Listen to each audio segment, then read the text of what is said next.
our infrastructure is an aging infrastructure. We need to revamp it significantly. Now, yes, there is attention from federal government, a lot of funding that's been available to improve the infrastructure, but the challenge still remains that we just don't have enough capacity. There are not enough engineers to go and complete all the jobs that needs to be completed. And that's where, again, AI can really transform our industry and how we work. We cannot replace engineers, but if we can assist them, making their decisions faster, giving all the data at their fingertips so they don't spend their time in doing mundane tasks like, okay, go and do record research for 5 days, where that's a valuable time spent in just searching for data. So by applying AI, we are solving part of that problem. Welcome to Convos with Chris, inside the minds of infrastructure experts, where I dive deep with industry leaders redefining how we plan, design, build, and deliver future-proof infrastructure through AI and innovation. I'm your host, Chris Garafola, Head of Content at 4M. Hello, and welcome to another episode of Convos with Chris, inside the minds of infrastructure experts. I'm your host, Chris Garafola, and this episode is brought to you by 4M Analytics, the first utility AI platform that equips infrastructure professionals with instant access to reliable utility data and intelligent insights, all in one platform and designed to fit any workflow. Today, I'm really excited to have my friend and colleague, 4M Senior Product Director Kaustubh Page, joining us today. Welcome to the show, my friend. I know you could have been anywhere in the world, but you're here with me. Thanks, Chris. Happy to be here. So to kick things off, man, why don't we just start with just telling us a little bit about yourself, your background, and what inspired you to join 4M? Sure. So by education, I'm a civil engineer. I did my master's in structural from University of Southern California, and then worked in Los Angeles area doing schools and hospital design. I think one of the projects that had very significant impact on my view of world is Children's Hospital Los Angeles. I was involved in the construction phase of that from a structural engineering perspective. So I got to visit the site. That's where I learned so much about construction, all the complications that goes with it, and just fell in love with the problem space, right? Yeah, I mean, going through the education, you kind of you just hear these use cases, but when you are in that complicated scenario, it's whole new experience. And the rewarding thing is when the project gets completed and how it impacts the community, right? That always stayed with me. So it kind of gave me a mission, a purpose, and a clarity of why the infrastructure, why the civil engineering is so important. It transforms the communities, right? So again, that project I worked on many moons ago, and it still stayed with me. Then fast forward, I had an opportunity to join software engineering company called Bentley Systems. They are the leaders when it comes to linear infrastructure project. Bentley Systems creates software for road design, for structures, and so on and so forth. Everything that's under the sun, all the infrastructure, they have products over there. So I joined as a product expert or product subject matter expert in Bentley Systems. I was doing foundation design product. And from there, I started experimenting more, and then fortunate enough to start like a SaaS service at Bentley, which was focused on data analytics. And that led me to explore more on the digital twin technology. This is back in 2014, where digital twin was still upcoming concept. And I was fortunate enough to be part of iTwin group within Bentley. So this is Bentley's own brand of digital twin. And we defined a lot of foundational or fundamental things around digital twin, what a digital twin is, how it should be built, how open it should be. And it was very rewarding experience. So that's been my 16 plus years of journey at Bentley, focused on digital twins, focused on how transformation should accelerate the infrastructure building and reduce the waste, and at the end, make it more sustainable, make it more impactful to the communities, right? And when I came across 4M, I was just wowed by the product, and we'll talk more about it. But I was looking for something that is AI forward and can further impact further impact the communities by making infrastructure projects go more smooth, more sustainable, so on and so forth. And that's why I decided to join Forum last year during the May, and here I am. And you mentioned AI. You were looking for something that was AI in particular. Is that because you just were seeing how AI was impacting other industries and increasing the efficiency, and you just knew like AI could be a solution to this industry as well? Yeah, I truly think AI will be the transformative function for this entire industry. I know it's not there yet. It's slowly building. There are still challenges, and we as a society are still figuring out when to use and how to use AI. It is the same transformation the infrastructure industry will go through, right? And I want to be at the forefront of that transformation. So, yeah, AI in general, as we evolve as the technology plus construction industry together, I personally think in few years, a lot of the workflows will be AI assisted. Mm-hmm. Again, I use that term very carefully, right? AI assisted.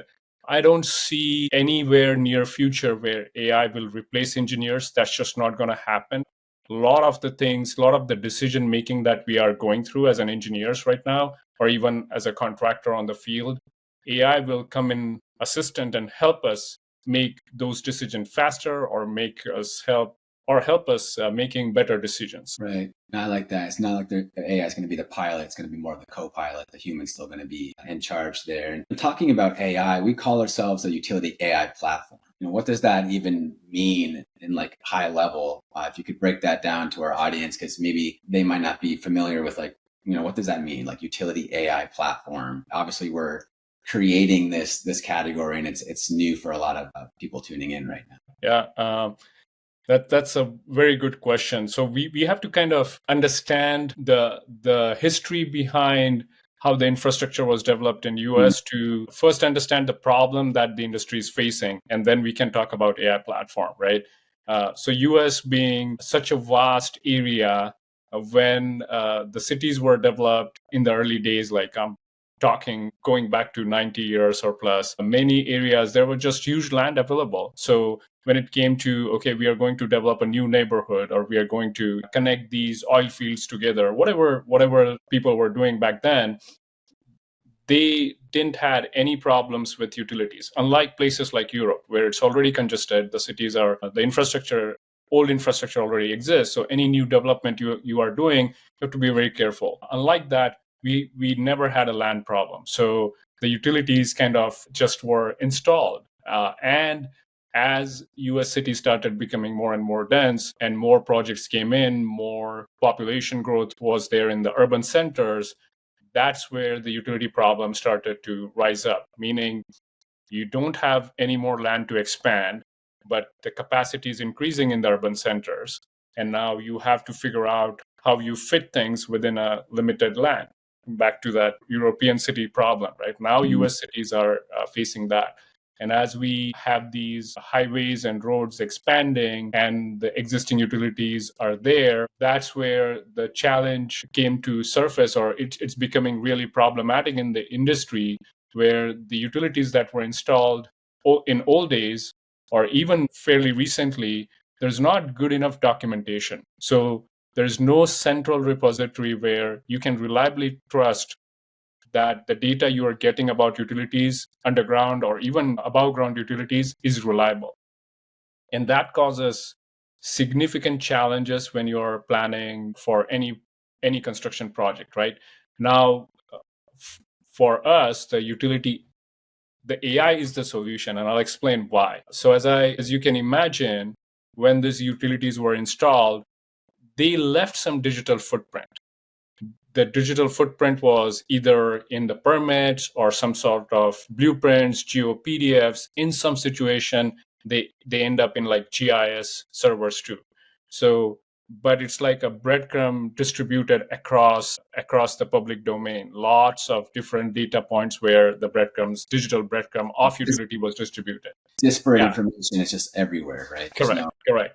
So the challenge really is, okay, the data is out there, but it's twofold challenge. First of all, finding that data from multiple data sources. And once you have found that data, then how are you going to compile such a large data set together and still make sense of it? That's where AI really comes into play. Like if you think of pure algorithms before AI or machine learning, it's a very hard problem to solve. It will take someone years, like maybe 50, 60 years just to solve this problem with very conventional software tools. And that's where using AI, we could really accelerate this data discovery and data conflation and alignment. Not once we have discovered millions of data points, how do you synthesize data from those millions of data points?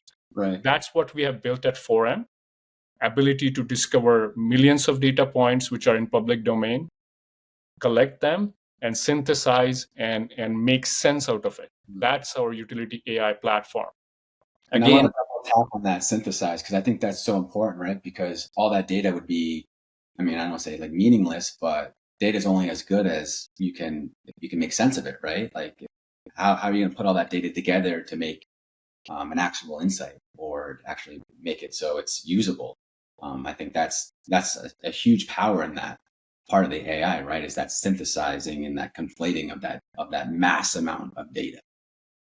absolutely. And the research and engineering team at Forum has done a wonderful job on it. They have figured out a way where AI kind of knows which data to trust more versus the other. For an example, let's say we find two GIS data sources. Both of them have some sort of map, but one GIS system is 20 feet away, like distorted or moved 20 feet away versus other.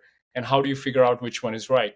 That's where the AI engine relies on more data sources. So they rely on things like blueprints. They rely even things on satellite imagery, right? And then AI says, okay, this is a conflict right now I'm seeing where two data sources are pointing in two different directions.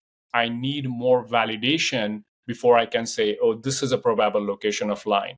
So it looks at other data points, validates data as required, and then makes kind of an informed decision. So it's more like, yeah, it conflates, but it's 4M generated data to an extent. Right. That's awesome. And that's at scale too, right? That's not like a one-to-one. It's doing that on a massive amount of data. So to think like how long that would take a human or a manual approach, like that'd be incomprehensible. Like that's a lot to do. Yeah, and to be honest with you, when I first came across 4M, I was like, nah, this cannot be true. This, as you mentioned, like the scale at which this is operating, something must be off. It's too good to be true. But I mean, I've been here almost an year now, and we are releasing a new state every month, right?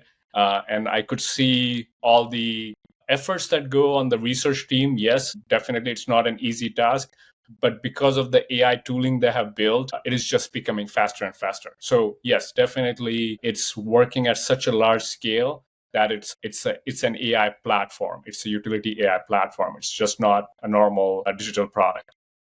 Right. Right.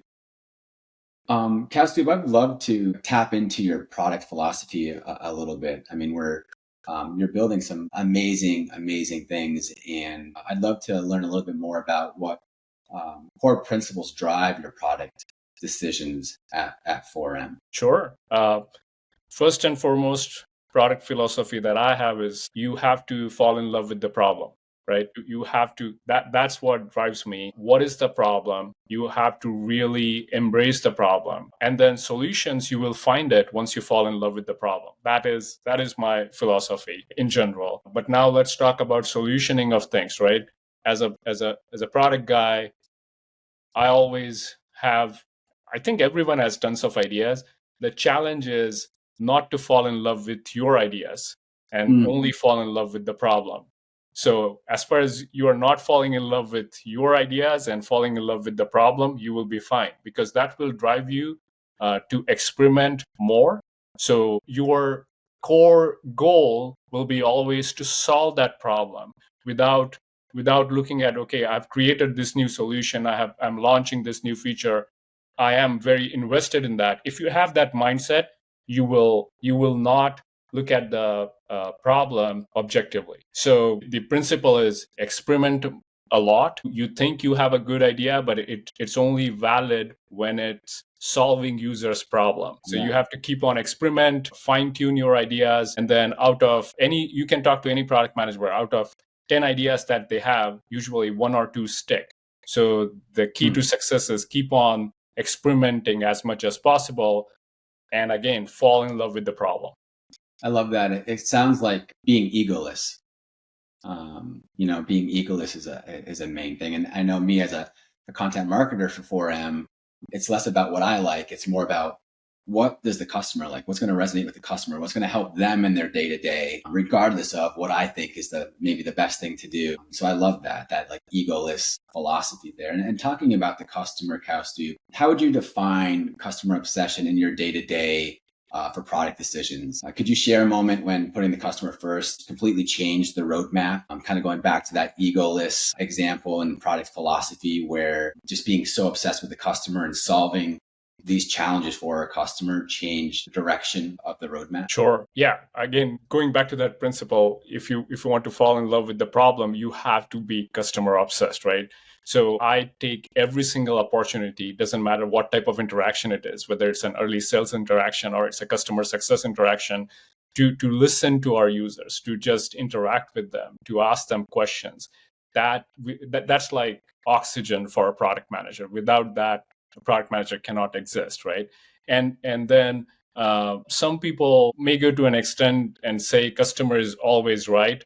Unfortunately, I don't fall into that bandwagon or that particular philosophy. I don't follow that strictly, but I still, as I said, listen to their pain points. And then if their pain points are telling you your product roadmap is not really going to solve any of their existing pain points, maybe something futuristic that they're not feeling it yet, that's where you will need roadmap alignment or roadmap readjustment, right? One example of that is we were thinking of launching portfolio insights very soon, sometime in either this quarter or next quarter. What that means is you will be able to look at all utility projects that you have in 4M and have like an organization level view where you can start identifying risk at a higher level, at an organization level. And that was the vision. But talking to our users, what I realized is that is not the pressing problem for now. Pressing problem for now is having an ability to generate utility conflict matrix, having an ability to route the utilities correctly, to know more about what are the challenges in routing, so on and so forth. So we pivoted, right? So again, if you listen, I really like the way you phrased it, being egoless. So just go there, listen to what their problems are, be kind of a servant to your users. How can I solve your problems? If you go with that attitude, product roadmaps are, they're good indication, but you are never married to them. I love that. That was going to, be one of my questions too. It's like, what do you prioritize? Because there's so many things that we can do. And I love that balance between, and I love what you said, like listening to the customer, but going back to is the customer always right? I think back to like Henry Ford when the people were on horse and buggy. And if you asked the customer what they wanted, they would have said faster horses, right? So like when you think about like the art of the possible, that's something that I think maybe they're not aware of certain things that are possible, right? And kind of going back to that Henry Ford example, but at the same time, like you need to be super close to them. But circling back to like this prioritization question, there is so much, and you gave an example of that with the portfolio insights. There is so many things that we can do, but in terms of like prioritizing, what should we do now? And like, what's the next logical step that's going to help, our customers today? So I think that's really, really important. Kaustubh, I had another question for you, going back to, I guess, the customers again. In a world where, every customer probably has a request to be made, maybe, because we work with commercial side, we work with DOTs, and sometimes DOTs might want a feature that's X and the commercial side might want a feature that's Y. How do we go about prioritizing those requests? And I think there's probably overlap too, right? What a DOT needs, probably somebody on the commercial side would need as well. But these are a lot of challenging product questions I'm sure you have to deal with every day. That's a great point you bring up. if you the way I see it, DOTs on one hand, they are the owners, right? Or even utility owners that we are interacting with them. So they are the owners, and on the engineering side, from our commercial side, the engineering companies or contractors, they are kind of they are the executors of the project. So the utility challenges may look different from each of their perspective, but if you look at the root cause, it's pretty much the same. Maybe DOTs are looking at same data, but with a different angle versus commercial. But at the end of it, it's the same information. It's just how you present to both of them, right? So most of the features that we are working either for DOT, if you kind of repackage it, it's applicable to commercial and vice versa. And now the real trick is making that connection, right? Because if you don't make that connection, and if you create a product which is very much DOT specific, it's really hard for commercial to comprehend, right? So how the real trick over here is, how do you peel the onion and get to that core, where that core is kind of applicable on both ends. And you do come across situations where there is a demand maybe from a specific account, and it is a real problem for them, but it's not a problem that you are seeing across many accounts. And that's where you have to make sometimes hard decisions, saying, yeah, we understand this is a problem, let's try to figure out a workaround with that problem.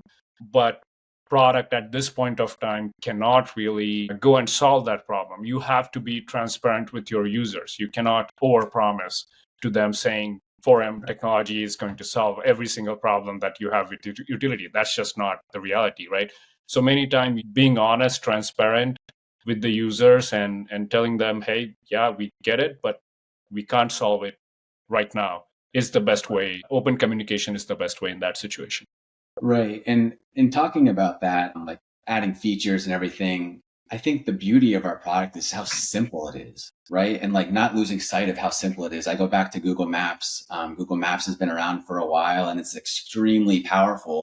Even as powerful as it is, it takes me 2 seconds to just open the app and put in an address and navigate there. Like it's just super intuitive, the interface. And so, balancing all the power of 4M and new features, but also keeping it simple, I'm sure is a challenge that you have to work with on a day-to-day basis too. And that was going to be my next question is, we deliver instant access to reliable utility data, which is awesome. But how do we keep all that power and keep it user-friendly and able to fit into everybody's workflows seamlessly? I feel like that's is that a tricky balance, or like how does 4M, manage that? Yeah, that is extremely tricky. And I love that Google Map example that you gave, because that's been my North Star. Looking at how Google Map has evolved over the time, they have added so many features, but yet they haven't taken away that usability part. Like you instantly open and it's ready to go. Right. So we at 4M are constantly striving to keep that as a founding principle for us. Our first time to data should be instant, right? There should not be 15 clicks someone has to go through, or wait for a tremendous amount of time to get to that first level of data. It has to be instantly accessible. Now the challenge, as you mentioned, we are evolving as a product. That means we will have more workflows. I was mentioning one about utility routing. We could have even road routing or corridor planning types of workflows coming in the future. And the challenge is there from the user experience perspective. How do you land the users into most simplistic product and not take away that, but have ways to introduce these workflows which are more subtle than them starting with a complex workflow and then getting to a data point, as I said, like 15 clicks later. So we want to always stay true to that first philosophy, instant access to utility data, right? And the way I'm seeing the product evolving, I think we should be able to maintain it. The workflows will be kind of a secondary layer. Data will be the primary shining star, always instantly available. I love that. I know when I joined 4M, being newer to the industry, I was able to do it. It was just so easy to draw a polygon and then just click get, at the time it's get data. Now it's instant. You just draw a polygon and boom, there's all the lines. And I'm like, all right, that's really cool. Like I can do it. my mom could do it. I mean, it would be an interesting experiment to see like, all right, like it's so easy, anybody could do it. Obviously there's more complexities to it when you add in, as you were saying, some of the additional workflows, but at its core, it's just so simple. And it's almost like eating our own dog food in the sense, like we're providing instant access to reliable utility data, and you can actually, it takes you a second to get it too. So like everything is just super seamless. Kaustubh, moving forward to thinking about the future, I know it's a hot topic right now in the industry in general. It's like how we're going to future-proof our country's infrastructure. We have a lot of headwinds against us between extreme weather, supply, a shortage of skilled labor to build the work that we need, even though we have a lot of demand from things like the bipartisan infrastructure law injecting funds into the country to upgrade our infrastructure. And, obviously everybody wants to build this future-proof infrastructure, but I feel like our technology needs to move alongside with this in order to meet that goal. So how do you design a product that addresses not only today's challenges, but stays ahead for the future? And what strategies ensure your roadmap keeps pace with this evolving technology and customer demands? Very astute and keen observations, like where the industry is, right? We do have severe challenges, like our infrastructure is an aging infrastructure. We need to revamp it significantly.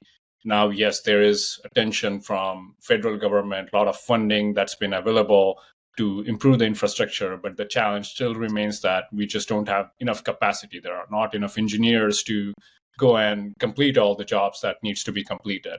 And that's where, again, back to what I was mentioning before, that's where AI can really transform our industry and how we work. We cannot replace engineers, but if we can assist them, making their decisions faster, giving all the data at their fingertips so they don't spend their time in doing mundane tasks like, okay, go and do record research for 5 days, where that's a valuable time spent in just searching for data. Right. That's not engineers' job. Right. So by applying AI, we are solving part of that problem. But to your question, like how do I see future of the product? I think there are, again, from the AI perspective, there are two layers. We are really championing as of now, or we have championed the data collection and conflation part of it. But what we could do more on the product is when user is interacting with our product, build AI copilots or build AI to assist the workflows in the user interface. So you already mentioned our user interface is simple. Just come in, draw a polygon, boom, you get the data. But think of the current challenges. When they get the data, still they have to, what they're doing right now, either evaluating the data on our map or taking that to another GIS or CAD platform and trying to synthesize, analyze the data in a separate platform, and they then make decisions. So our product vision is how can we help our users to just look at the data, start asking questions within our product, and get meaningful answers, meaningful analysis, and shorten their time to that decision making. That's our core product future principle, right? Like in which directions we are going. And that's how we are constantly asking our users, hey, what are the decisions that you are making after you get the data? And it could go into, we are using it to make sure our bid for this project is appropriate. Or if we are doing some sort of field investigation, your data is kind of QA, QC for that field investigation. Or if we are planning a project, your data helps us. And then we drill down further, right? If you're planning a project, what decisions are you making when it comes to planning? Then the answer becomes, depending on what type of project it is, looking at our data, engineers are trying to plan a route of a utility in, like, let's say route A versus route B or route C. And then we ask them, okay, what are the components? What are the different functions that go into that decision making? And their answer could be, oh, we are looking and synthesizing the parcel data for acquisition. We are looking at the right of way for permitting, so on and so forth. So our future vision is how we can bring all of these data sources that they're looking for into one platform, and then how we can assist them in this decision making using AI tools, Gen AI tools, right? So that's where we are taking the product. It sounds like accelerated decision making, and the overarching theme here is just speed. just speed to value, accelerating the speed. Kaustubh, I'd be interested to get a little sneak peek under the hood. I know you're cooking up a lot of things at 4M now. Would you care of showing us a little bit of like behind the scenes of some of the new features and workflows that you've been working on and what's in the pipeline? Absolutely. Let me share my screen. So here's our product. This is, as you were mentioning before, a simple map UI that you enter into. Each of the dots that you are seeing are the projects that I have access to. And as you can see, we are literally covering the entire United States. Every month we are releasing one new state. And what you can do in that state is literally you can go to a map, you can draw a polygon anywhere you want, and you will have the utility data available to you instantly. So I'm going in this location in New York. I am going to draw a project around this area. You could draw a project like this by drawing a polygon on the map, or you could upload a KMZ file, or you could choose a road and say, what 200 feet or 50 feet across this road is what I want to look at the utilities. So that's it. We created a project. We gave some names, some basic information, and we asked for the utilities in this area. And now what's happening is the initial data that we have collected got streamed in. We can quickly see that. And we have another data enrichment feature. What this means is we have an AI engine that is a little bit more expensive for us to run. So we don't run it across the state. But whenever a project is drawn, we run that special AI engine on top of this project and further enrich this data. So I'm just going to click on got it. And then there is another step that we do, and I have another project in the same area which will show all these steps completed. Over here, we can start detecting the on-surface objects, which are like the manholes, valves, hydrant, poles, using satellite images and using street view images in this area. So I've kicked off both of these projects, but you can see how easy it is to get the data and how fast it is to get the data. Within a matter of seconds, you got all these lines. And these lines will, again, enrich in few hours, and you will also start seeing the utility on-surface object. So let me shift to same location with that process completed, and this is how it looks like. So within few hours, you will have this level of details where the lines are completed. Not only that, you will be able to see on-surface features. You can go and look into a street view. Here are those features that were detected, the manholes, the poles, the hydrant, so on and so forth. So that's how simple our product is. You can take that data to a GIS platform, CAD platform. You can go and explore the list of owners. And again, I was talking about this transparency, right? So we are identifying in this region, there are few utility owners for whom we do not know where their lines are. And we are being transparent here. We are saying, okay, we know in this area, based on the data that our AI engine has collected, there is a presence of communication line by Optimum, but we don't know the exact location of that. And this is where we ask users to go and do further investigation, but this becomes a very good starting point for them to plan a number of activities on their project, such as conceptual planning or bidding or QA QC for field. That's amazing. And are we seeing, talking about workflows, some of our clients utilizing that now for the QA QC? They're getting this initial snapshot, and then they take that and they go out into the field to QA QC. Yep.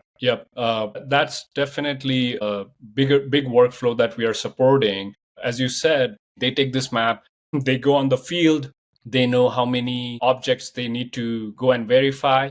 They also many times identify, okay, which are the locations where maybe a test hole is kind of required. So if you come to a congestion like this, if they don't know the exact depths, then they can figure out, okay, maybe this area we need to do kind of a test hole and look at, what the utility depths were in a specific area. So this definitely helps.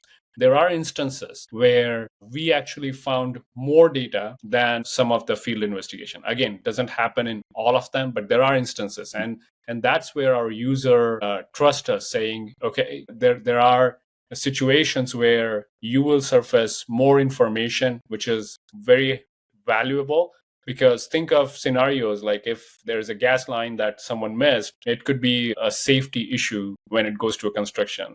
Let's say if it's not gas line, it's something like a fiber optics line. That's a very expensive line to repair if there is a damage that happened or it was missed during the initial survey. So we kind of act as an added insurance policy in this field QA/QC workflows. Awesome. I love the transparency of it too, where this is an owner that's in the area, right? But we're not claiming it's going to be 100%. It's a good starting point, but it's not going to be 100%. You still got to go to the field. You got to verify. I think that's important just as a trust factor and just to be completely transparent. Yeah, we are not here to, back to that core principle, we are not here to replace engineers. We are here to assist engineers. So we really expect the industry to take this data and do the right SU investigation. And then that SU investigation should be your gold standard that you stick to. But we are assisting that SU investigation, right? We are making sure, okay, they have these on-surface markings to validate the data. They have the good enough understanding of figuring out, okay, what's my SU investigation cost will be for this project. So think of us as an enabler, enhancer for your workflow. So this looks like this is the foundation data. This is the foundational data for 4M. Can you dive into a little bit what we're doing with this data and taking it to the next step with utility insights? Oh, absolutely. So as we were discussing in our previous questions, that how do you keep things simple? So this is our entry into the product, but then we could do a lot more things, right? So we have this new utility insights tab that we are enabling. The core purpose of utility insights is to analyze this project from different perspectives and try to identify what could be problematic situations, potentially problematic situations.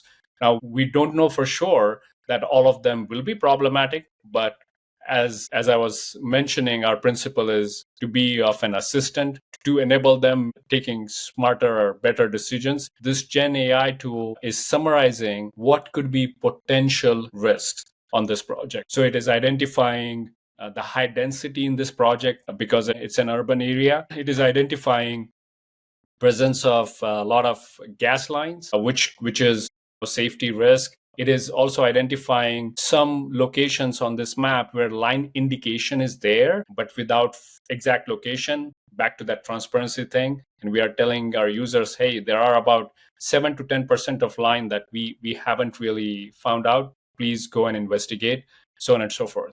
And then this utility insights is broken into 3 separate parts. There are 3 analyses that we are doing right now, and we will expand on the types of analysis we are doing further down the road. For this specific project, all the utilities are pretty much within the right-of-way, and it's important to know how your existing utilities are placed out. So let's say you are doing like a road modification project, then the utilities within the right-of-way and outside the right-of-way kind of matter. So you have an idea how much acquisition you need to do if it is outside the right-of-way. Let me switch to another project where it's a linear project. It's a rural Texas area.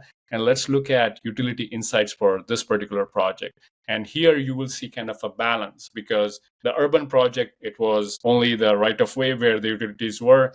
When you go to these linear projects, this is where you come into a situation where, for an example, communication, a lot of it is inside the right-of-way, which is relatively easy to handle. But let's say there is a road expansion project that a DOT wants to conduct in this area, then they need to look at, okay, how much of it is outside the right-of-way, so that if I have to expand, maybe that's an additional easement discussion or a row acquisition that they have to go for in those locations. Then the next analysis we have is about parcels. So we are not only telling you, okay, it's outside the right-of-way, but we are also telling you what are the parcels through which the utility is traversing.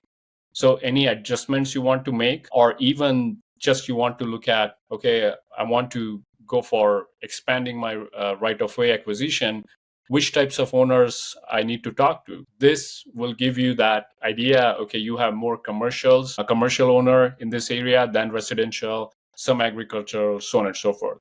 So this gives you kind of a quick overview of the complexity that you will have when it comes to right-of-way acquisition or easements acquisition.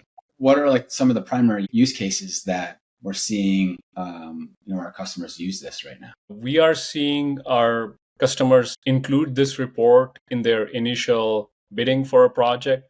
When they are explaining complexities to the owner, they are showing all these graphs and charts and telling them, hey, this is what the existing composition is. These are the things that we are dealing with. For an example, there are 22 utilities larger than 20-inch diameter over here. Whenever you are dealing with large diameter pipes, relocating them could be challenged. So this kind of gives them a very good idea on the complexity, and accordingly they can tweak or adjust their bid for this project. So that's one use case we have seen on the commercial side.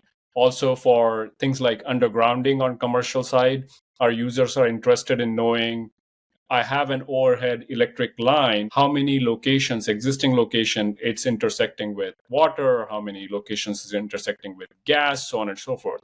So when they are looking at a site, they understand for an undergrounding perspective, these are the points where I'm going to have challenges in making that project or making those electric lines from overhead to underground. So those are a couple of use cases I talked on the commercial side.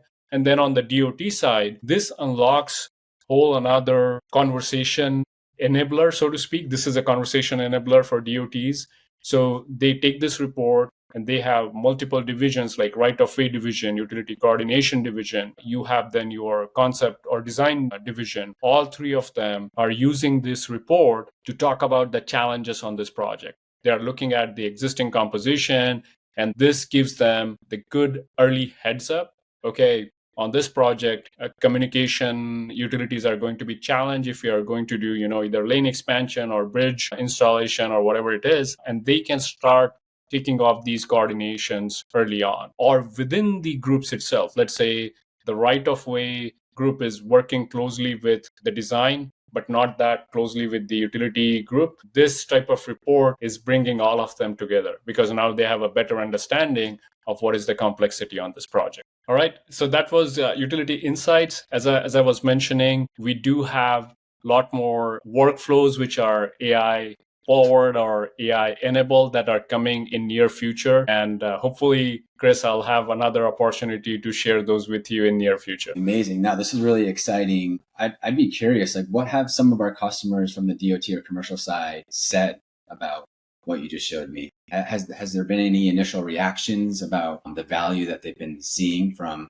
all these new workflows and features that we've released? Yeah, so in terms of the feedback that we have got from the commercial side, they want more information. This is where falling in love with the problem comes in. So they want more information presented in that dashboard for parcels in terms of cost of the parcels, owners of the parcel, and we are actively working on that. They see this report as I was explaining, a report that they will export and attach in their bids, attach in their additional supplemental information from QA QC, and they really see it driving towards identifying risk in early in the project, right? So that's the feedback from commercial. So positive feedback. When we started this feature, we were thinking of DOT as our target market. And this goes back to a question that you asked earlier. How do you balance it together? But when we tried to show this to commercial, there were use cases coming from commercial too. So it started resonating there. And as I said, we will add more information into that table to make it even more applicable for commercial sector. And from the DOT side, as I was mentioning, the feedback has been amazing. This report has been conversation enabler across the DOT. This report is analyzing the utility data from different perspective that they might not think at a concept level. So this is bringing that utility conversation very early on in the project, which helps DOTs to correctly assign contingencies on a project. Because before, many times they kind of flat assign, there's a flat number for contingency for utilities because they just don't know what's out there. But this report is kind of helping them to better judge on utility contingencies. So again, these are early feedback. We are still in open beta for this feature, so a lot more to come on this. But we are seeing strong indication from DOTs and also a good reception from our commercial sector. I love that. And especially with the contingency, I mean, thinking of a consumer of this infrastructure, right? What can they do with all that extra money if they're not just putting it into contingency, if they can be more intentional with, what they need to put in that contingency budget versus just a flat kind of number out of the air or percentage out of the air. I think that's amazing. Like I said, as a consumer of this infrastructure, maybe we can build more faster with that extra money. Kaustubh, that's really amazing insights and really exciting to see what we have in store for 4M, what we're doing now and what's on the roadmap. Fast forward 10 years, Kaustubh, what do you hope 4M represents to the industry and the communities we serve? Yeah, that's a very interesting question. Here is wishful thinking, right?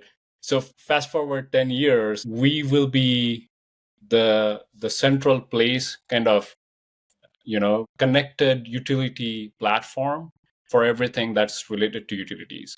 Because right now we are focusing on early concept phase where we are saying, hey, get our data.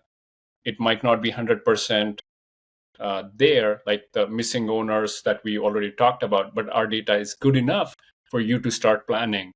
The way I see our product evolving, our data sets become more mature, more accurate. We start also consuming a lot of the feedback from field, meaning when a new line gets constructed, we instantly get notification of that line coordinates and metadata, and we become kind of this central repository and have connections from various data points, not only publicly available information, but think of like drone data, think of videos that are collected by autonomous cars where while they're driving, they're collecting all these features on a road, they're collecting the road marks, new construction. So the future I see is we processing a lot more data sources, not only what we are doing, but like million more data sources and generating even more comprehensive and up-to-date information. So it's like if a line was installed yesterday, it is there in 4M within a matter of hours. I see that as our future.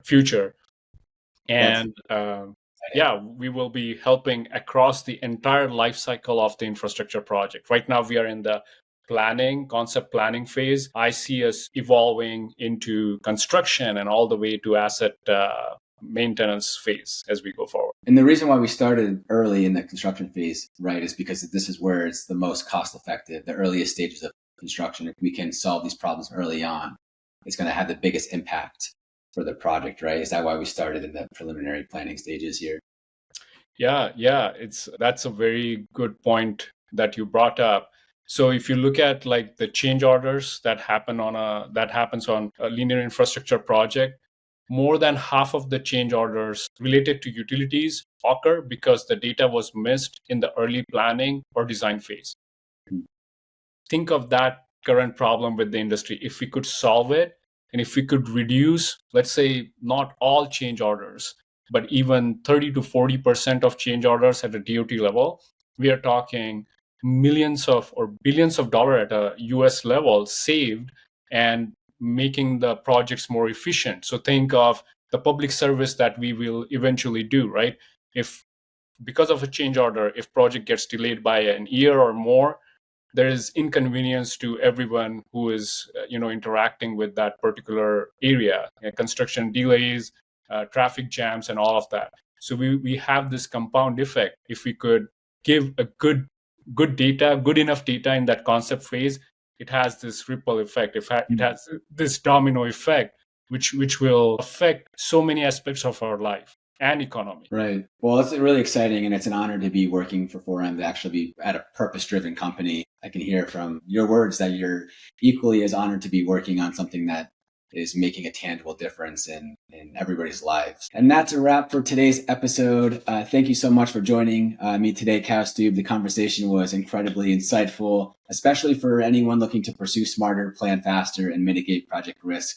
early on. For those eager to explore Forum's platform and dive a little bit deeper into what we went over today, Kaustubh, where can the audience that's tuning in go? Yeah, they can go to our website, forumanalytics.com, or they can find us on LinkedIn. We are very active on LinkedIn. Feel free to connect with us, send us a message. We would love to hear from you. And reach out. Thanks, my friend. Thanks, everyone. Cheers. Thanks. Bye.